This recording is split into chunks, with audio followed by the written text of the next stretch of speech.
Our team will be providing a case analysis over the company Amazon. Presenting for Team 5 is me, Brande Boyd, John Burrell, Caroline Heider, Mary Haley Ellis, and Fatemeh Kamkar. So first, we will provide a overview for the objectives and goals for the presentation, and I will discuss Amazon's current business that it's in and its current customer base.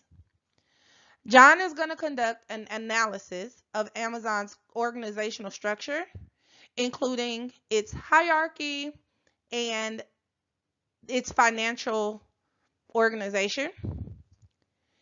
And then Caroline and Mary are going to discuss and analyze Amazon's current business trends, including conducting a SWOT analysis and look at the Porter's 5 Forces model. And then Fatemeh is going to discuss the current issues Amazon faces and provide recommendations for them to combat those issues. So our first goal for this presentation is to provide a general understanding about Amazon's unique business structure. And then we'd like to conduct a thorough business analysis of the company as a whole and communicate about any issues that Amazon currently faces in the marketplace and recommend solutions for Amazon to combat those issues.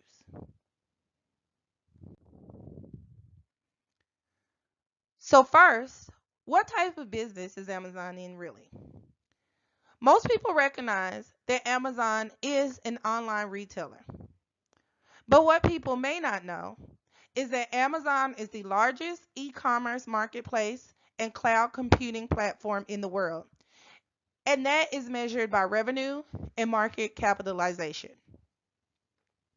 Amazon was founded in 1994, and currently Amazon US sells more than 606 million different products.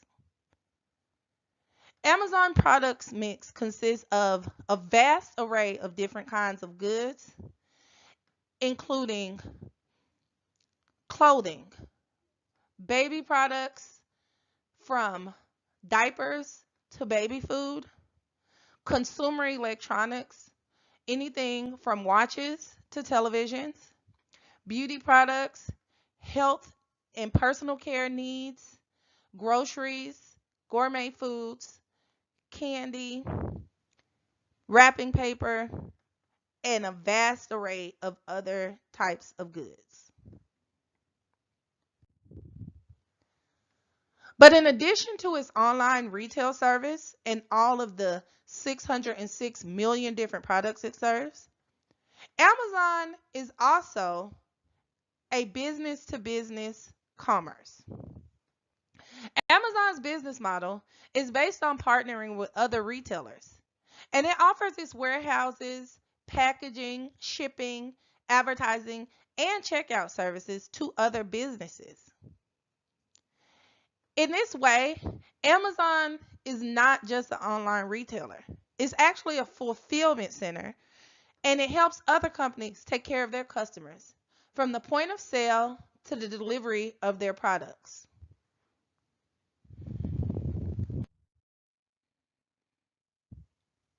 Additionally, Amazon's web service is a secure cloud service platform, and it offers computing power, database storage, content delivery, and other functionality to help businesses scale and grow. Amazon's web service accounted for more than 11% of the company profits in 2018.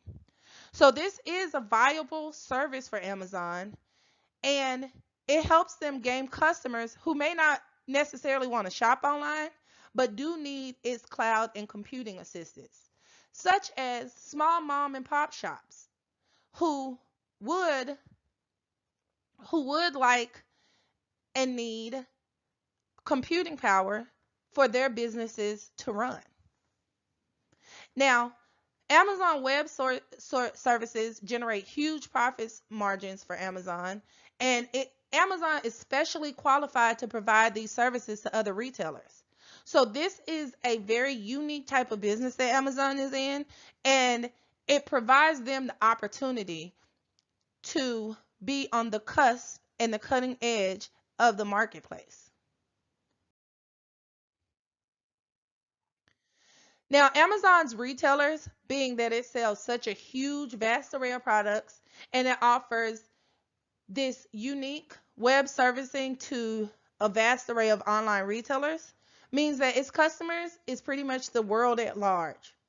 But narrowing that down, Amazon's customers are online retail shoppers, people who simply just want to go online and purchase their groceries and have them delivered at home. Amazon's customers are also retailers who want to get their products sold online, but they don't necessarily have a web service to facilitate it for them. Additionally, traditional retail shoppers are Amazon's customers simply because you can research and find out more about a product before you go buy it. You can order things on Amazon and have them shipped to where you want to pick them up. And also, businesses that are in need of Amazon's web services are also a specific type of consumer for Amazon. So, Amazon has such a wide array of products and services that it successfully exploits more than one customer segment at a time. It is able to have consumers that are millennials as well as baby boomers who are just trying to save time and or money. Regardless of what your goal is as a consumer, Amazon likely has the product and or service to fulfill your need. Amazon is also in a unique position where it can closely monitor changes in the market and address increasing customer expectations by periodically repositioning its products and services according to the changes of the segment. It monitors what customers want and need, and it adapts itself in that way. Being an e-commerce site gives Amazon the unique ability to quickly adapt to changes. Now, because of the information that Amazon is consistently gathering on its customers, Amazon is also constantly developing new services with an eye towards the future. Amazon understands its customers and it understands its market. Therefore, Amazon is in the unique position to win big, whether customers continuously shop online or whether they're just trying to grow their Amazon Web Service cloud business. John, please provide an overview of Amazon's organizational background and structure. As an e-commerce and online retail giant, Amazon utilizes the traditional business hierarchy of managers, senior managers, and C-level management for its operating activities. Their corporate structure is centralized with its headquarters being operated out of Seattle, Washington since 1994 and has been incorporated since 96 in Delaware. Its executive board, headed by billionaire CEO and President Jeff Bezos, oversees the functions of over 647,500 employees for manufacturing, distribution, and retail centers across the continental U.S. Through these economies of location, Amazon has been able to foster significant gains within its corporate structure, being home to content producers, sellers, developers, technicians, and software engineers. In the media, Jeff Bezos' name may seem abundantly familiar, as in today's age of business, transparency, and branding, advertised awareness of Bezos has led to a greater insight into the Amazon company, particularly in gaining customer interest and brand loyalty as Amazon continues to acquire other businesses, such as whole food grocery stores. Due to Amazon's investiture into a variety of diverse businesses, from simple online retailing to grocery delivery to providing platform gaming, it has taken on a host of competitors and risks. In particular, these risks exist in the form of opposing physical, online retailers, omni-channel providers, content developers, web and infrastructure competing services.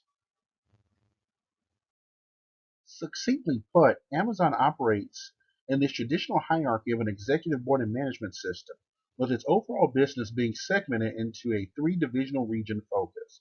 The first is North America, which benefits immensely from economies of location. Their headquarters are in Seattle, Washington, and also its manufacturing, distribution, and retail channels operate there. Moreover, due to Whole Foods grocery chain being a recent acquisition, Amazon has been able to add grocery delivery as an extension of its Prime Grocer service launched in 2014. The next of these three segments is international, which provides a very similar focus of the aforementioned products on a global scale. The structure of management is replicated on a regional basis to suit the needs of each individual consumer based it's operating from out of. This individual having its own developed senior management and distribution centers. However, there are diverse challenges that exist in the international expansion for Amazon. Finally, Amazon utilizes the Amazon Web Services segment, with this being a platform to focus on content developed for, streamed by, and purchasable over its various platforms for end users. This includes video and gaming content directly streamable over its website, as well as audiobooks and ebooks viewable through the Kindle application. Each of these segments makes up Amazon's overall business structure. Financially, Amazon operates under a traditional quarter system. Its year-end financial fiscal year concludes in December 31st of every year. Amazon operates in physical, brick-and-mortar stores, along with office space and data fulfillment centers across 245 million square feet of space. This comprises areas within its North America, International, and AWS segments. Most importantly, Amazon creates its wealth through the sale of a diverse array of products and services, while maintaining a competitive advantage through its owned and leased production, distribution, and retail channels. Long term, Amazon sees its development and developed and continued success from free cash flows for sustainable growth. To the to Due to the expanse of the Amazon businesses, they deal diverse issues encountered in the process of doing business to business and business to consumer transactions in foreign countries. This means guidelines in exchange rates, overall credit card usage, and determining the solvency of international markets, government regulations and sales, etc. These contemporary issues potentially can dampen how effective Amazon can be in its operations. Moreover, due to its traditional hierarchy and corporate structure, Amazon may be limited in how it can counteract these costs in doing businesses. Due to the Amazon business model's continuous change and overly fluctuated growth, it makes it difficult to pinpoint a sense of normalcy for this business. This is primarily affected through its stock price having repeated variation. These changes do not inspire interest for potential investors, and it is a work in progress to maintain a sense of evenness while involved in a variety of money earning channels. Caroline, please detail Amazon's current business trends. In current news, Amazon recently canceled plans to build a second headquarters in Queens, New York. Amazon planned to build a second headquarters on the East Coast and split the campus between Virginia and Queens. However, the representative from this region opposed the development and Amazon decided to pull out on their plans. They are still moving forward with the plans to build on the East Coast headquarters in Virginia. Amazon employees are urging the company to decrease their carbon footprint. Amazon has a large carbon footprint as the majority of their business is shipping products. At the insistence of their employees, they have pledged to make their shipments net zero carbon, with at least 50% of shipments being net zero by 2030. Pop-up stores of Amazon are also beginning to close so that the company can begin to focus on their retail operations instead. These pop-up stores served as kiosks in various brick-and-mortar retail stores to sell Fire and Alexa products, But in order to focus on being more competitive with other retailers like Walmart, they will be shutting these kiosks down.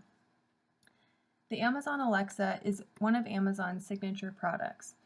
They're updating Alexa's capabilities to include other accessories like microwaves and clocks.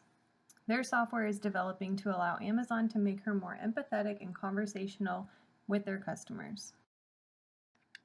This is the financial status of Amazon. Their gross profit in 2018 increased by $27 million from 2017. Their net sales increased by 31% in 2018 to $232.9 billion compared to $177.9 billion in 2017. North America contributed $141.4 billion, and international customers contributed $65.9 billion. Amazon Prime and digital downloads grew by 46% from 9.7 billion to 14.2 billion. This is the SWOT analysis of Amazon. Their strengths include that they're clearly one of the leading online retailers.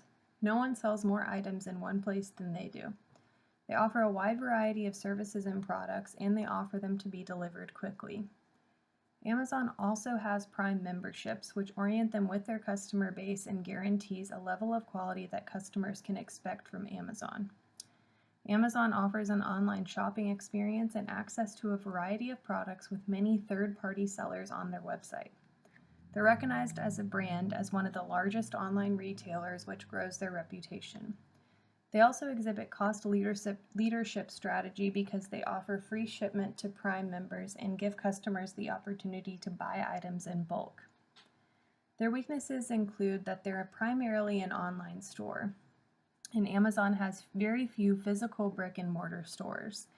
This hurts them because they are unable to have a presence in person to compete with companies like Walmart, which have locations almost everywhere you can think of. Although it's an advantage for members that Amazon offers free shipping, it does hurt their bottom line when they cover this for customers. The membership fees contribute to some of this, but by offering free shipping, it can also be a weakness for them. Their opportunities are that they've expanded by providing products such as Alexa and the Fire tablet under their own brand, but they could expand this presence and explore other opportunities in the artificial intelligence industry. Recently, Amazon also acquired Whole Foods, which gave them a presence in the grocery store business, but they could diversify even more. Acquiring more businesses to expand their profile of customers would make them even more successful. Their threats include that they're a primarily online business, and they expose their customers to the risk of identity theft. If someone were to hack into Amazon's database, they would have the data of every single customer, and that would put them at risk for fraud. This is a significant risk when you think about the millions of customers that use Amazon daily. There's also an increasing competition in the online retail market. Many retailers that were previously conducting a majority of their business in store are now shifting their focus to the online market. This leaves Amazon exposed to new competitors. Amazon is ultimately dependent on vendors to provide materials for them to sell.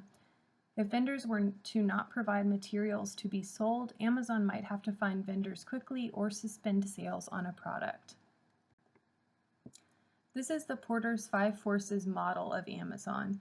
It includes the bargaining power of buyers and suppliers, the threat of substitutes and new entrants, and competitive rivalry. The bargaining power of buyers is strong. Consumers have many options regarding where they want to purchase their goods and services. Competitors of Amazon like Walmart have begun to offer similar services that give the customer a choice of where they want to spend their money, and it can be difficult to compete with prices that Walmart offers, especially when customers are able to physically walk into a store to make their purchase. Apart from the option customers have to shop in a brick-and-mortar store, customers also have the option to use other online retailers that accept coupon codes to be applied to orders. Amazon periodically has coupons attached to purchases, but this is not consistent. Other online retailers offer sales and codes to shoppers to encourage purchases and reward loyalty. Mary, please continue to detail Amazon's current business trends. Bargaining power of suppliers is low.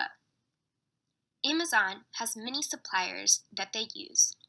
Therefore, this force is low. The impact of an increase in price of a supplier, for example, is likely to have little impact on the prices of Amazon. Amazon also has a power in their position to regulate their suppliers. They have outlined rules that suppliers must follow in order to keep Amazon as a client. If one company declines these rules, Amazon is able to easily replace that supplier. Along those lines, it is inexpensive for Amazon to change suppliers. Since suppliers are numerous, there is no problem for changes to be made when needed.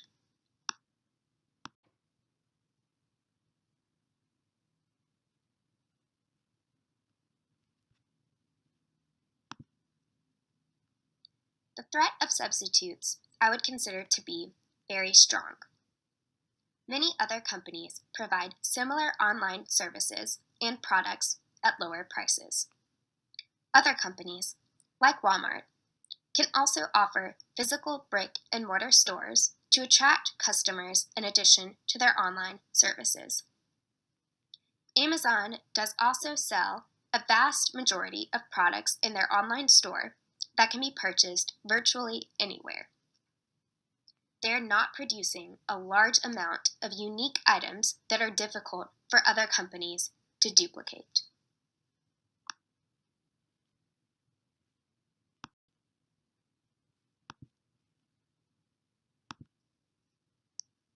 The threat of new entrants is moderate. In order for other companies to match the success that Amazon has had, it would take time and resources to reach them. There is a high cost associated with the development of a brand like Amazon's, but it is possible to be done if resources were available. Ultimately, new entrants would be able to take business from Amazon due to the ease of creating an online retail store. New entrants would be able to do this easily and compete immediately with Amazon without developing a brand for themselves.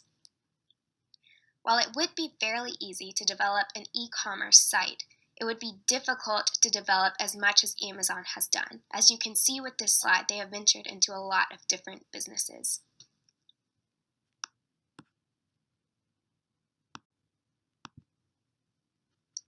Competitive rivalry is very strong. Competitors like Walmart are expanding their online presence and deliveries. This means that Amazon is losing hold of their place in the online retail store as the fastest, greatest retailer. Walmart is catching up and beginning to offer similar services, only without the membership fees that Amazon requires, such as Amazon Prime. As online businesses grow, Amazon is going to see more competition entering the online retail industry. People are shopping more online than ever, and competitor companies recognize that and are adjusting their business models to fit that. As you can see on the slide, the picture shows the updated website that Walmart is launching. It features a lot of the topics that Amazon has on their home pages.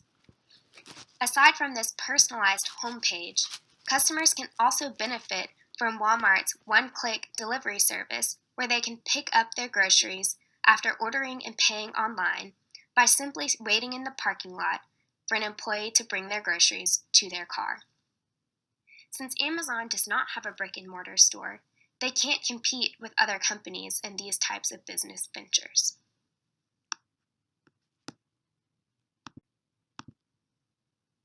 We can now look at this VRIO framework and internally analyze the resources and capabilities of Amazon to see whether or not they provide a competitive advantage. As you can see, Amazon does not seem to fail at much. First, we'll look at retail and wholesaler relationships.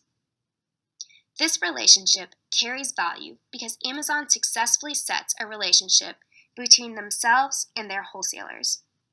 Both benefit from this relationship and turn profits. This relationship is rare because it takes time to build and create a reputation. This relationship could be imitated by others. It would be difficult, but not impossible for competitors to replicate. Distribution competitiveness. Amazon's warehouse development and distribution centers are extremely valuable. The company has strategized to develop their own distribution network. Not only is this strategy valuable to the company because it allows Amazon to save money, it also helps keep wholesalers satisfied because they do not have to worry about shipping goods to the buyers. The distribution competitiveness is not rare because any company can develop their own distribution network. The distribution competitiveness is possible to imitate. However, it is not likely because it would be very difficult. A strategic plan like this would be extremely costly. Customer loyalty. Amazon's customer loyalty carries extreme value to their company because it keeps them in business. Amazon has developed a successful relationship with customers by providing low prices and fast shipping, free for Amazon Prime holders. This relationship is rare because it would take a long time for anyone to develop the same customer loyalty that Amazon has created. Amazon is a long-trusted e-commerce website that has been able to successfully hold on to customers while bringing in hundreds of new customers every day. This relationship with customers is unlikely to be imitated because it would be expensive and would take time to develop the brand image that Amazon has created.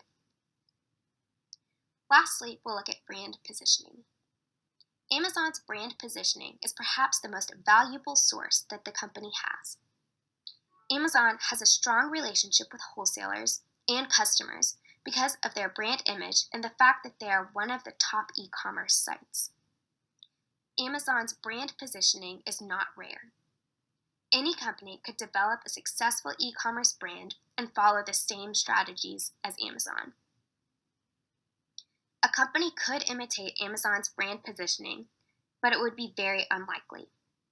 Amazon is at the top of their game, and it would require a lot of money and time to reach Amazon's success.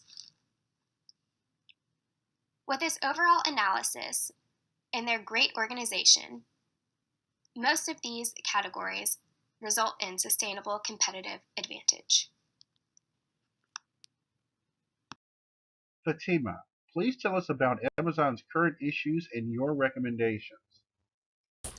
Even though Amazon is an online retailer that has been showing remarkable growth and accomplished success at nearly everything that it has done, but there is still some concern the company has been worrying about. So the current issues, first one is leadership and communication issues. Shipping costs can be a problem in the future. Data loss and security valid. Third-party sellers. Leadership and communication issues. A major problem for Amazon is the administration of its CEO's autocratic leadership style. In Amazon, employees often have to work for very long hours or even during their personal time. This has led to unhappiness, decreased in employees' morale, and the belief that bluntness is the only way of improvement for employees. The second issue is shipping cost. Shipping costs can be a problem in the future. Even though Amazon did a great job in shipping operation and control shipping costs, but as more people become member of Prime and expecting their shipping to be less than 2 days in the United, and Amazon has an estimate of 65 million Prime members, and serving to those customers and keeping them happy definitely increased the net shipping cost. Data lost and security violated. There is no company can completely guarantee that its security won't be breached. But for Amazon, as a big company that holds millions of credit cards information, the biggest security risk are hackers. So they need to develop and design a security system that protect customer information better and prevent more data loss, which they didn't do a very good job so far. Third-party seller. Amazon need to manage their third-party marketplace in better way. Amazon has nearly 2 million plus third-party sellers around the world, and some of them sellers are flocking Amazon and driving down prices, providing values to the customers. If anyone purchases anything from the third-party sellers, and those sellers who does charge the customer for the product and doesn't deliver under Amazon money back guarantee rule, Amazon corporate is responsible for that dispute, which is not good for corporate. Amazon has been progressively competing on service and convenience, but not very much on pricing. If Amazon makes its price history clear and lets the buyers see how much other companies are paying for a given product, it would create a higher level of trust, and it definitely increase the company's sales, create a better relationship with customers, and definitely earn more profit. As Amazon Prime's members increase, Amazon's need to start down a path with available subscriptions and using all of the opportunities to expanding this process for serving faster and better shipping service. And finally, they need to be nicer with their employees. A little compassion can help decreasing high stress work environment and goes a long way to attracting better workers who they are always needed for more improving in highly competitive company like Amazon. Thank you so much for watching our presentation.